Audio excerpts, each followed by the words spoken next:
لە ماوەی چەند ڕۆژی ڕابردوو بەهای ئاڵوگۆڕی دۆلار و دینار ناجێگیری بەخۆیەوە بینی کە ڕۆژ لە دوای ڕۆژ کاریگەری زیاتر لەسەر نرخەکان و سەقامگیری بازار دروست دەکات. هۆکارەکانی ئەم حاڵەتە و ڕێگەکانی دەربازبوون و کەمکردنەوەی کاریگەریەکانی چین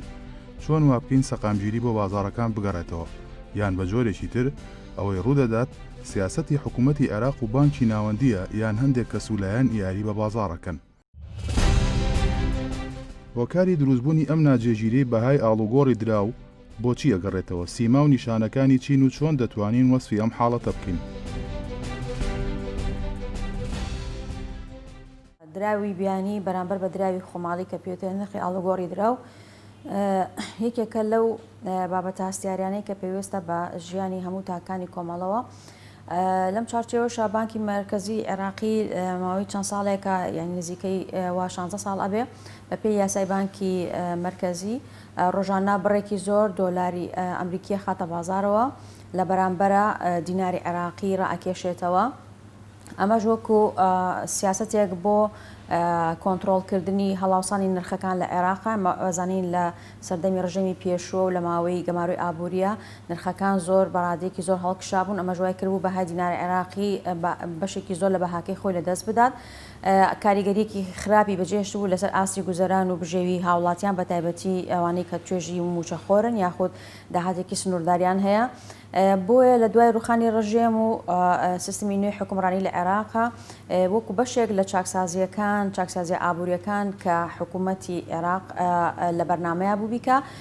چارەسەرکردنی ئەو هەڵاوسانە گەورەی نرخەکان بوو لە ڕێگەی کڕینەوەی دیناری عێراقی بە فرۆشتنی دۆلاری ئەمریکی تاوەکو بتوانێت لە ڕێگەی ئەوەی کە با بڵێن بە زمانێکی سادە بڵێن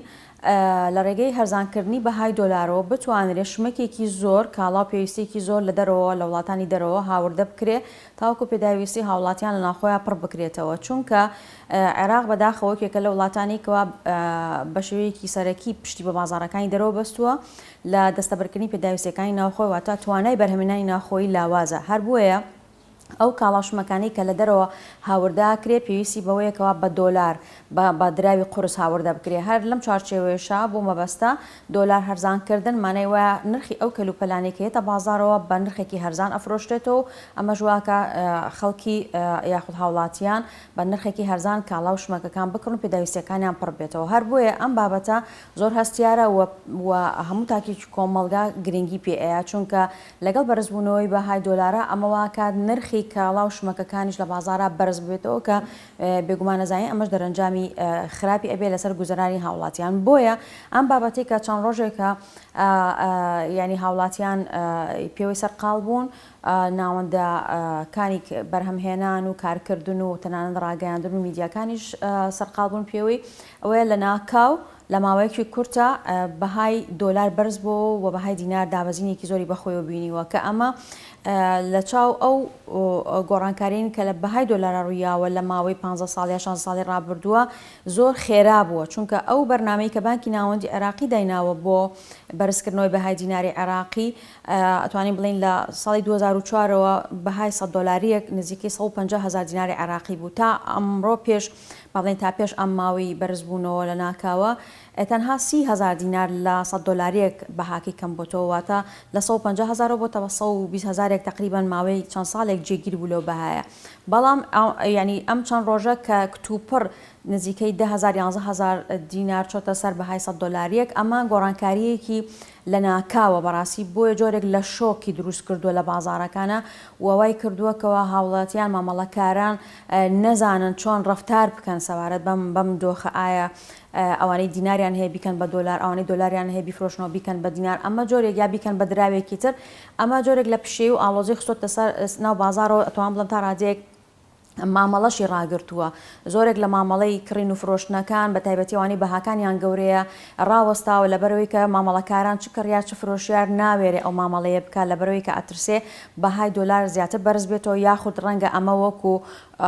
یعنی شتێکی کتوپڕ و کاتی بێت و لە پڕێکا بەهاکی دیسان بێتەوە خوارەوە لەبەر ئەوەی کە بەداخەوە ئەم گۆڕانکاریانەش کە ڕوویاوە تا ئەم دقەیە بە شێوەیەکی فەرمی یەکلایی نەکراوەتەوە، تەنها دەنگۆیە، دەنگۆی جیاواز، تەسریحاتی جیاواز لەلایەنی جیاوازەوە، مەرجعیەتێک یاخود شوێنێکی دیاریکراو نییە ئەم گومانانەی لای خەڵک بڕەوێنێتەوە. ئەگەرچی بە شێوەیەکی فەرمی بانکی ناوەندی تاوەکو ئەم لەحزەیەش ئەمەی پشتڕاز نەکردوێتەوە کە لە نیازیە هەبێت بەهای دیناری عراقی کەم کاتەوە، بەهای دۆلار بەرز کاتەوە، بەڵام لە واقعە ئەوەیەکەوە ئەو بەهایە بەرز بۆتەوە. ئەگەرچی بانکی ناوەندی هێشتا بەردەوامە لەسەر فرۆشتنی دۆلار بە نرخێکی هەرزان یاخۆ بۆ نرخێک کە پێشتریش هەبووە، بەڵام لە بازارەکانە بازاری ئاڵوگۆڕی دراوەکانە ئەبینین ئەم نرخە جێگیر نییە، یاریەکە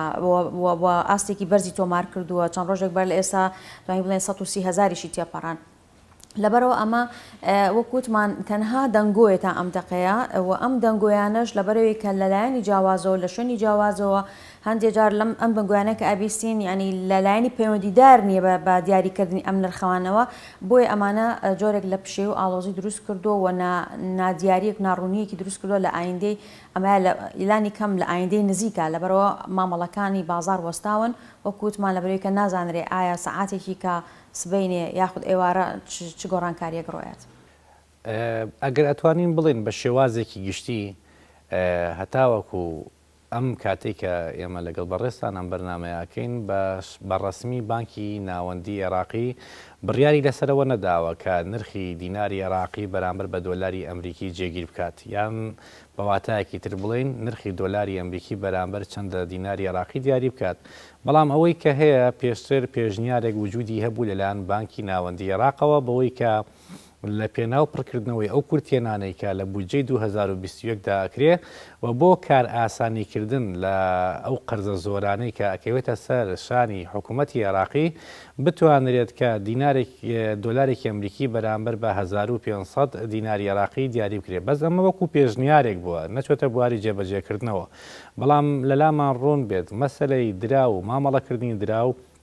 گرێدراوە بە کۆمەڵێک فاکتەر. یەکێک لەو فاکتەرانە مەسەلەی پێشبینیەکان و تەوەقوعاتە. هەر کاتێک تەوەقوعاتی خەڵک بەرامبەر بە مەسەلەی دراوی لە دراوێک دیاریکراوەکان کە مامەڵی پێوە ئاکرێت بەش جۆرێک بێت تەشاؤمی بێت ئەبینین کاردانەوەکەی چۆنەوە، ئەگەر تەفاولیش بێت ئەبینین کاردانەوەکەی چۆنە. ئەوەی کە لە ئێستاکەدا لە ئەنجامی کۆمەڵێک لێدوان لەلایەن چاودێرانی ئابووری و لەلایەن پەرلەمانتارانەوە کارێکی خراپی کردوتە سەر بازاری گۆڕینەوەی دراو بە تایبەتی لە هەرێمی کوردستاندا کە هەڵپەیەکی بەرچاوە بینین کە ئاکرێ بۆ کڕینی دۆلار کە ئەمەش خۆی لە خۆیدا توانین بڵین بڕیارێکی هەڵەیە، چونکە بە هیچ جۆرێک نا حکوومەتی عێراقی نا بانکی ناوەندیەکەی لەسەر ئەوە یەکلا نەبووتەوە کە دۆلار بەرامبەر بە دینار یەکلا بکات و جێگیری بکات لە نرخێکی بەرز لەو نرخی کە جاران مامەڵی پێواکرا. سەبارەت بە بڕگەی یەکەمی پرسیارەکەت هۆکار چییە کە بازاری دۆلار ئەم جۆرە نائیستیقراریە بەخۆی ببینێ؟ سێ هۆکاری سەرەکی لێراندا وجودی هەیە. یەکەمیان لێدوانی بەشێک لە نوێنەرانی کورد کە لە بەغا هەن جا وەکو پەرلەمانتار یاخود چاودێرانی سیاسی یاخود اقتصادی کە جۆرە لێدوانێکە دەن کە ئەمە کاریگەری سربی لەسەر نرخی دۆلار بەرامبەر بە دیناری عێراقی بەجێهێڵێ. هۆکاری دووهەم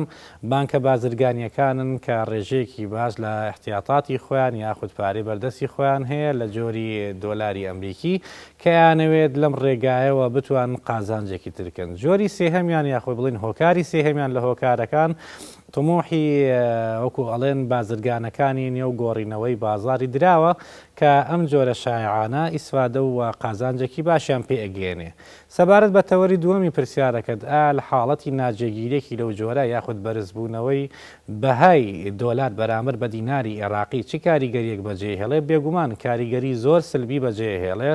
لە سەر هەرێمی کوردستان و لەسەر بەغاز. لەسەر ئاسی حکوومەتی عێراقی واتە ناوەند و باشووری عێراق کاریگەریەکە لەوەیە بەجێهێڵەیە کە ڕێژەی هەڵئاوسان بەرزەکاتەوە، چونکە ئێمە لە 1985 هەتاوەکو 90 کاڵای بەردەستی هاوڵاتی عێراقی پێکاتوە لەو کەلوپەلانەی کە لە وڵاتانی دیکەوە هاتون و مامەڵەکێ بە دۆلارەکرێ. کاتێک کە نرخی دۆلار بەرزەبێتەوە گومانی تێدانە نرخی ئەم کاڵا و خزمەتگوزاریانەش بەرزەبێتەوە. بە بەردەوامی ئەم دۆخی هەڵئاوسان دێنێتە ئاراوە. بەڵام لە هەرێمی کوردستان دووجار کاریگەریەکە خراپترە بۆ لەبەر ئەوەی ئێمە لە هەرێمی کوردستان وێڕای ئەوەی کە سیولەی بەردەست یاخو بەواتایەکی بڵین دەستهاتی هاوڵاتیان بە حکمی ئەو سیراع سیاسی لە نێوان هەولێر و بەغدادا هەیە و بڕینی موچەی هاوڵاتیان و یاخود دابەزنەکردنی موچەی فەرمانبەران کارێکی کردووە کە دەساتی نەخینی لە بەردەست هاوڵاتیاندا نەبێت ئەمە لەلایەکی دیکەش کاتێکە نرخی دۆلارەکە بەرزە بێتەوە ئەمە لێرانتە حاڵەتێکمان بۆ دروستە بێت کە چۆن لە ساڵەکانی هەفتاکاندا ڕوویدا کە تەضەخمی ڕکودیە واتە هەڵاوسانیشە لەگەڵیشە داکشانەوەیکی تەواو بە بزاوت و جوڵەی بازاڕەوە بەدیەکرێ بەواتایەکی کوردیانی خۆمان بڵێن نرخەکان لە ڕادەی پێویستی خۆیان زۆر بەرزە بنەوە لە بەرامبەریشە بێکاریەکی زۆر ڕووەکاتە ئەو ناوچەیە. یەکێک لە هۆکارە سەرەکیەکانی هاتنە ئارای ناجێگیری بەهای دۆلار و دینار بۆ کورتێنانی بودجەی عێراق گەڕێتەوە کە بەڕای چاودێران لە ساڵی داهاتوو بڕەکەی زیاتر دەبێت. ڕێگە چارەکانی دەربازبوون لە دۆخێکی لەو جۆرە چین.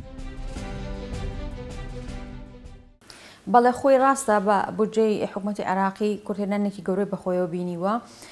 ئەمەش هۆکارەکەی ئاشکرایە کە حکوومەتی عێراقی سەرچاوی سەرەکی داهات بۆ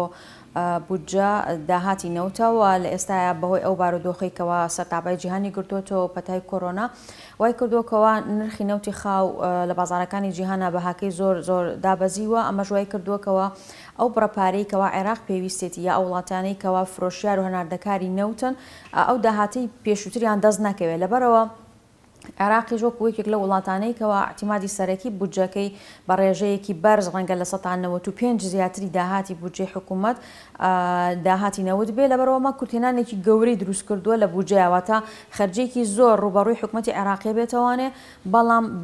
بەقەدەر ئەو خەرجیانە داهاتی لە بەردەستانیە بێگومان لەبەرەوەی کە ئەو داهاتەش وەکوتمان داهاتی نەوتەوە نەوتیش بە دۆلار ئەفرۆشرێ بێگومان لە بەرژەوەندی حکوومەتایە کە هەتاوەکو بەهای دۆلار بەڕستر بێت باشترێکە چونکە ئەو کاتە توانێت داهاتێکی زیاتری دەستکەوێت ئەمە تەنها ڕەنگە یعنی بیرۆکەیەک بێ ینی یاخۆت خواستێک بێت یان تەنانەت ڕەنگە پێشنیازێکیش بێ بەڵام لە ئەرزی واقعەتە ئەم دقەیە حکوومەت ئەم شتەی بە فەرمی یەکلای نەکردەوە یاخود ئاشکرای نەکردەوە چونکە ئەم شتانە بێگومان ژێربەژێر ناکرێ و ناشاردرێتەوانێ ینی ئەوە لە یاسای بودجە تەسبیتی شەکرێت لەبەرەوە ئەمە ڕەنگە تەنها مجرد پێشنیازێک بێ وای کرد بێ وەکو پرۆپاگەندەیەک بڵاو بوو بێتەوانێ ئیتر ئایا ینی لە بەرنامە ڕێژیە هەیە ئەمە و تا ئێستا ئەعلان نەکراوە یاخود لەوانەیە تەنها جۆرێک بێت لە تێستکردنی بازار بزانێت تا چەند بازار قبولی ئەم حاڵەتە کات یا مامەڵەکاران یا ئابووری هەڵی ئەگرێ ڕوەکو وابڵێن ڕەتفعلێک بەرامبەر بەم کارە ئەگە لە داهاتوە بکرێ بەڵام بێگومان حکوومەت خۆشی باشەزانێ و ڕاوێژکارانی ئابووری و یاخود پسپۆرانی بواری ئابووری و هەروە بانکی ناوەندیش کە بەرپرسی ڕاستەوە خۆیە لەم دیاریکردنی نرخی دراو بە دینار بەرامبەر بە دراوەکانی تر ئەزانن کەوە ئەمە چارەسەری گرفتی ئابووری ناکە لە عێراق چارەسەری ڕەنگە چارەسەری حکوومەت بکوەکو بەشێک لە دەوڵەتی عێراق بەڵام بێگومان چارەسەرەکە بنەبڕ نییە چونکە کێشەکە لە حکوومەتەوە جارێککە نەقلە بێ بۆ بازار دوایش دیسان ڕۆهرە بێتەوە بە کێشەی حکوومەت دوجارە بێ حکوومەت چارەسەری گرفتە ئابوووریەکان بکاتەوە لەبەرەوە ئەو بەرزکردنەوەی یاخود بەرزبوونەوەی کە لە نرخی دۆلارە ڕوو بدات یاخود بکرێت ئەبێتە هۆی بەرزبوونەوەی نرخی کاڵا و شمەکی هاوردا کە ئەمە ژواکات ڕێژەی هەڵاوسان جارێکیکە بەرز بێتەوە ئەو ڕەنجەی کە بانکی مرکزی یاخود حکوومەت بەگشتی یاوێتی لە ماوەی چەند ساڵی ڕابردووە بۆ بەرز ڕاگررتنی بەهای دینار ئەوەش بەفیڕۆ ئەچێ لەبەرەوە جارێکیکە ڕێژەی هەڵاوسان بەرزە بێتەوە ئەم ڕێژێش کە بەرز بۆوانێ بەهای دینار دابەزێ لەگەڵ دابەزینی بەهای دینارە دیسانەوە کاریگەری خراپ لەسەر ئاستی گوزەران و بژێوی هاوڵاتیان بەجێهێڵێ کە خۆی ئەساسان حکوومەت وەکو دامەزراوەیەک ئەرکێتی یاخود واجبی بەواجبی خۆی ێزانێکەوە چۆن بتوانێت ئاسی بژێوی گوزەرانی هاوڵاتیان بەرزکاتەوە نەک خۆی بێتە فاکتەرێک بۆ خراپکردنی واتە ئەمە تەنها نەقڵکردنی ئەزمەکە بێت لە مؤسسەی حکوومەتەوە بۆ بازار و بۆ ناوەندەکانی کارکردن و بەرهەمێنان و ئاڵوگۆڕ بەشەیەکی گشتی لەبەرەوە بێگومان لە دۆخێکی لەو جۆرەیە چارەسەری ئەو گرفتە ناکا کاڕوبەڕووی عێراقەوە لە گرنگترین ئەو خاڵانەی کە بە جۆرێک لە جۆرەکان زیان بە ئابووری گشتی عێراق بە هەرێمی کوردستانی شەواگەنی لەگەڵ هاوڵاتیانی ئەگەڕێتەوە بۆ چەند خاڵێک. یەکەم لەو خاڵانە بەردەوامی بەرزبوونەوە، کاڵین بەردەوامی بەرزبوونەوە مەبەستمان لەوە نێکە قەفزەیەکی ڕۆژان و کاتی بێ، بەڵام بەردەوامی بەرزبوونەوەی نرخی دۆلار لەگەڵ بەرامبەر بە دیناری عێراقی ئەبێتە یەکەم هۆکاری هەڵاوسان کە ئەم هەڵاوسانە بەرزبوونەوەی کۆی گشتی نرخی کاڵا و خزمەتگوزاریەکانە کە لە پێش هەمویانەوە کاریگەریە سلبیەکانی ئەکەوێتە ئەستۆی فەرمانبەران یاخود دەسات دیاریکراوەکان. بۆچی؟ لەبەرەوەی ئەمانە ناتوانن لەگەڵ بەرزبوونەوەی نرخی کاڵا و خزمەت گوزاریەکان ئەمان دەساتەکانی خۆیان زیاد بکەن. فەرمانبەرێک موچەکەی 700 دینارە لەوە زیاتر ناتوانێت کاتێک کە دۆلار بەرز بێتەوە بۆ 150,000 ئەمیش بڵێ منیش ئەبێت دەساتەکەم لەگەڵا بەرز بێتەوە. واتە سلبیات کە ئەکەوێتە ئەستۆی ئەو خەڵکانەیە کە دەساتیان دیاریکراوە. خاڵێکی دیکە لە شوێنکارە خراپەکانی بەرزبوونەوەی نرخی دۆلار بەرامبەر بە دیناری عێراقی ئەوەیە کە کۆی گشتی ئەو کاڵانەی کە دەهێنرێتە نێو ئەو وڵاتەوە کە عێراق یاخود هەرێمی کوردستانە بە نرخێکی گرانترە لە چاو نرخی کە خەڵک جارن عادەتەن ڕاهاتوە لەسەری، بۆیە کاریگەری لەسەر حەجمی ئیسیهلاکی تاک بە تاکی هاوڵاتیانی دروستەکە دەگەڕێنەوە بۆ دۆخەکانی کاتی حەساری اقتصادی و نەوەتەکانی سەدەی ڕابردوو. خاڵێکی دیکە حەجمی عیلاقات و تەبادولی بازرگانی لەگە وڵاتاندا هی ئێمە دێتە خوارەوە. بۆچی؟ لەبەرەوەی ئێمە ئەوەی کە هەمانەوە نیمانە تەنها نەوتمان و نۆت و سەرچاوەکانی وزەمان هەیە کە بتوانن بیفرۆشینەوانەیە، هیچی دیکەمان نییە. لە بەرامبەردا هەرچی لەوەش کە دەستمانەکەوێ ئەبێ خەرجی بکەین بۆ کاڵانەی کە لە وڵاتانەوە هاوردەیەکین. خاڵێکی دیکە بە تایبەتیەمان تایبەتە بە هەرێمی کوردستان بەرزبوونەوەی بەردەوامی دۆلار بەرامبەر بە دیناری عێراقی بە دوای خۆیدا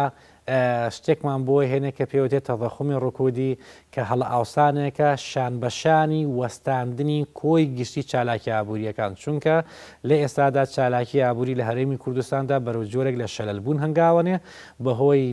دابەژنەکردنی موچە، بەهۆی تەخیربوونی موچەی فەرمانبەران کە وای کردووە زۆرێک لە پرۆژەکان بوەستێ، زۆرێک لە چالاکی ئابوووریەکان لە هەرێمی کوردستاندا بەرەو پوکانەوە یاخود بەرەو لاوازی بڕوا. کاتێک کە ئەم قەیرانەی دیکەشی کە قەیرانی بەرزبوون و نرخی دۆلارە دێتە سەری، ئەوە لە یەک کاتە دووچاری دوو کێشە ئەبێت. کێشەیەکان نەبوونی کار و نەبوونی سەرچاوی داهاتە، لە بەرامبەریشدا گرانبوونی کۆی گشتی کاڵا و خزمەت گوزاریەکانتی. بە کۆی گشتی ئەتوانین بڵین دۆخێکی ناسەقامگیری ئابووری لە عێراق بەگشتی و لە هەرێمی کوردستان بە تایبەتی بەجێهێڵێ. لە ڕووی زانستیەوە چۆنەکرێ وڵاتان بەسەر کورتێنانی بودجەدا زاڵ بن، بە تایبەت دە دۆخێکی جیهانی وەک ئێستا کە بەهۆی پەتای کۆرۆنا و دابەزینی نرخی نەوت و تێکچوونی باڵانسی ئابووری کاریگەری دروست کردووە.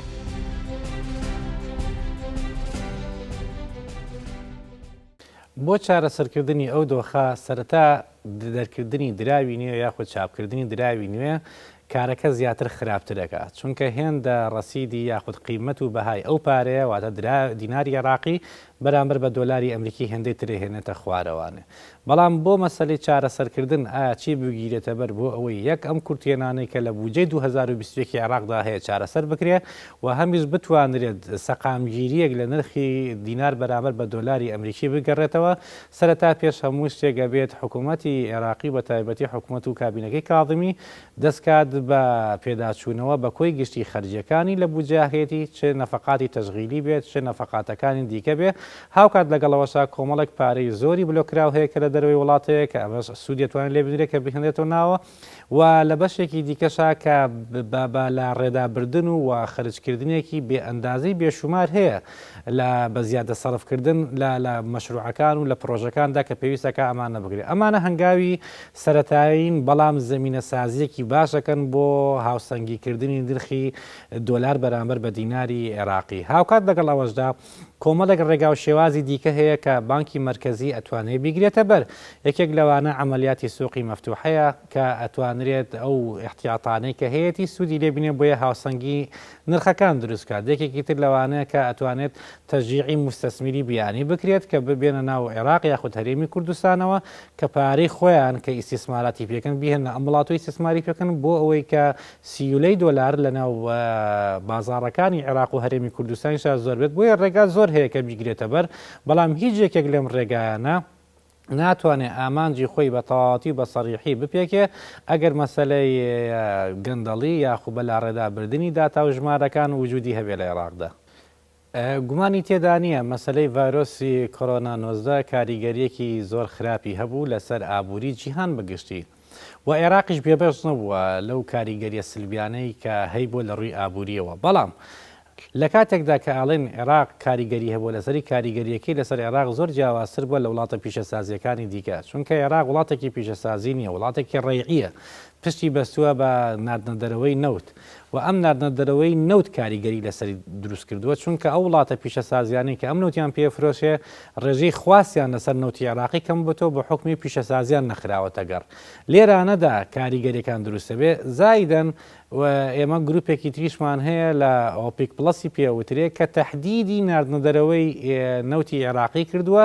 کە ڕێژێکی بۆ داناوە کە ناتوانێت لەوە زیاتر ببنێتە دەرەوە. بۆیە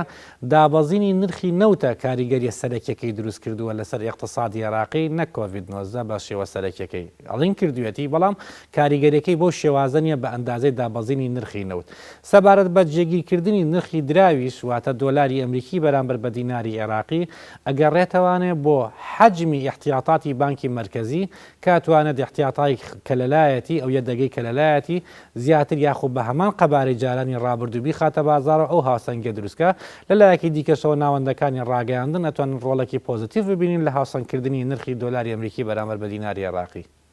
هەموو حکوومەتێکە ڕوبەڕووی کورتێنان ئەبێتەوە لە بودجەکەیە چەند ڕێگەیەک هەیە بۆ چارەسەرکردنی ئەو کورتێنانە کە ئەوەیە یەکیان ینی لەو ڕێگانێکەوە بەڕێز ئاماژەت پێیاکەوە پارە چاپکردنە کە ئەوە خراپترین یاخود با بڵێن لە ناچاریە ڕەنگە هەندێک وڵات پەنای بۆ بەرێ. پێش ئەوە ڕێکاری تر هەیە، شێوازی تر هەیە، بێگومان کەمکردنەوەی خەرجیەکان پێداچوونەوە بە هەیکەلی خەرجی و هەیکەلی حکوومەتە بۆ کەمکردنەوەی خەرجیەکان. ئەمە یەکێکە لە سیناریۆکان کە ڕەنگە لە ماوەی ڕابردووە حکوومەتی عێراقی ئەگەر نیەتیشی هەبوو بێ ڕەنگە بە تەواوی ئەم ئامانجە بەدینە هاتبێ بە دەلیلەوەی کەوا ساڵ بۆ ساڵ لەگەڵ پرۆژە یاسای بودجە بینین قەبارەی خەرجەکانی حکوومەت لە جاتی کەم کاتەوە زیاکات. ئەمە خۆی بۆ خۆی مانای وایە ئەکرێ مەجای تیا هەیەکەوە کاری لەسەر بکرێ هەندێک لەو خەرجانەکەم بکرێتەوە. ئەمە خاڵی یەکەم بۆیکەوە نزیکیکەینەوە لە داهاتەکان. بە شێوازێکی تر بۆ پڕکردنەوەی ئەو کورتێنانە ئەوەیەکەوە حکوومەت قەرزکە. دیارە قەرزیش ناوخۆیی هەیە و دەرەکی هەیە و قەرزی دەرەکی ڕەنگە مەرجەکانی و یاخود با بڵێن هەلی دەستکەوتنی قەرز لە ئێستاە نەکرد بۆ عێراق بۆ زۆرێک لە وڵاتانی جیهان بەم بارودۆخە ئابوووریە سەختێکەوە جیهان پیاتێپەڕێ کارێکی قورس بێ و ئاسان نەبێکەوە قەرزی دەرەکی فراهەم بکرێ بە تایبەتی ئەو قەرزانەیەکەوە بۆ پێدانی موچە و خەرجیە بەکاربەرەکان ئەمە جێی قوبوڵکردن نابێت لەلایەن پەرلەمان و یاخود ناوەندە ئەکادیمی و زانستی پەیوەستەکانەوە. ئەمێتەوە قەرزی ناوخۆ قەرزی ناوخۆشەوەیەکەوە یا ئەوە تا حکوومەت لە بانکە ناوخۆیەکانی خۆی قەرزکە یا لە بانکی ناوەند قەرزکە و یاخود ئەوە تا لە هاوڵاتیان قەرزکە کە ئەمەش ڕەنگە ئەم هەوڵەی دوایی حکوومەتی عێراقی و ئەو قەرزەی کردوێتی لە ناوخۆیە ئەمەش ئەچێتە خانەی ئەو قەرزە ناوخۆیانەوە کە ئەمەش واتە هەوڵێکی لەم شێوەیەش دراوە بۆ پڕکردنەوەی ئەو کورتێنانە. بەڵام گرفتی سەرەکی لە عێراقا لەبەرەوەیکەوە ئەو دۆخی کە ئێستا تێکەوتووە کەڵەکەبووی ساڵانێکی زۆرە لەبەرەوە ناتوانێت لە ماوەی ساڵێکە لە ماوەی چەند مانگێکە زاڵ بێ بەسەر ئەو قەیرانەی کە ڕوبەڕووی بۆ تۆ، چونکە ئەمە کەڵەکەبووی چەند ساڵێکە یاخود هەڵەی ئەو سیاسەتە ئابوووریانەیە کە لە ماوەی ساڵانێکی زۆرە پەیڕەو کراوە بۆیکەوە تەنها پشت بەسراوە بە نەوتی خاو و هەناردەکردنی نەوت و داهاتی نەوت وەکو تەنها سەرچاوی سەرەکی بودجە. ئەکرێ حکوومەت گرنگێکی زیاتر باتەوە بە سەرچاوەکانی تری جگە لە نەوت یاخ باڵێن نانەوتیەکان بۆیەکەوە سەرچاوی داهات فرەجۆر بکە واتە جۆری تر لە داهاتەکانی تر گرنگی پێ بدرێ. ئەگەرچی تا ڕادەیەک ڕەنگە هەندێکجار چاکسازی کرابێ لەم سەرچاوانەیە بەڵام بەشێک لە شێوەکان